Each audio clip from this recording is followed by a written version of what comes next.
Swipe பண்ணிடாதீங்க. House ஒய்ஃப்ஸ்க்குலாம் ஒரு சூப்பரான டிப்ஸ் சொல்லதான் நான் வந்திருக்கேன். என்ன தெரியுமா? காலையில ஏஞ்சதுல இருந்து நைட்டு தூங்குற வரைக்கும் இருக்க எல்லா வேலையும் நம்ம தான் பண்ணணும். காலையில எழுந்த உடனே ஹஸ்பண்டுக்காக சமைச்சு அவரை வேலைக்கு பசங்களையும் ஸ்கூலுக்கு அனுப்பிச்சு ரெஸ்ட் எடுக்கலான்னு பார்த்தா இந்த சைடு சாமான் வாவான்னு கூப்பிடும், அந்த சைடு துணி வாவான்னு கூப்பிடும், இந்த ஸ்டவ் எனக்கு கிளீன் பண்ண வான்னு கூப்பிட்டு இருக்கும்.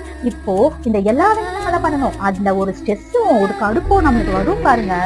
இப்ப அதுக்குதான் நான் ஒரு டிப் சொல்ல போறேன். அதுக்கு இந்த வேலையெல்லாம் நீங்க செய்யாதுன்னு நான் சொல்ல மாட்டேன். இந்த வேலையெல்லாம் ஜாலியா எப்படி பண்ணலான்றத நான் சொல்ல போறேன். அதுக்கு உங்களுக்கு தேவையானது ஒரு ப்ளூடூத் ஸ்பீக்கர் இல்லைன்னா ஏர்போடுங்க. இந்த வேலையெல்லாம் நம்ம ஈஸியா முடிச்சிடலாம். எப்படி தெரியுமா? நம்மளுக்கு பிடிச்ச ஒரு சாங்கை ப்ளூடூத்ல போட்டுட்டு ஒரு 5 மினிட்ஸ் உட்காந்து அதை கேட்கலாம். கேட்ட உடனே நம்மளுக்கு ஒரு எனர்ஜி வரும். அந்த குட்டி எனர்ஜியை வச்சுட்டு போயிட்டு நம்ம சாமான் கிட்ட நின்னோம்னா அந்த பாட்டோட வைப்லயே நம்ம எல்லா வேலையும் ஜாலியா அந்த பாட்டு பாடிட்டே முடிச்சிருவாங்க. வேணா ட்ரை பண்ணி பாருங்களேன். ஒரு ஃபர்ஸ்ட் லைன் மட்டும் நம்ம கேட்டுட்டா போதும், மீதி இருக்க எல்லா பாட்டையும் நம்மளே பாடி முடிச்சிருவோம். அப்படியே நம்ம வேலையும் முடிஞ்சிடும். இந்த வீடியோ உங்களுக்கு யூஸ்ஃபுல்லா இருக்கும்னு நினைக்கிறேன்.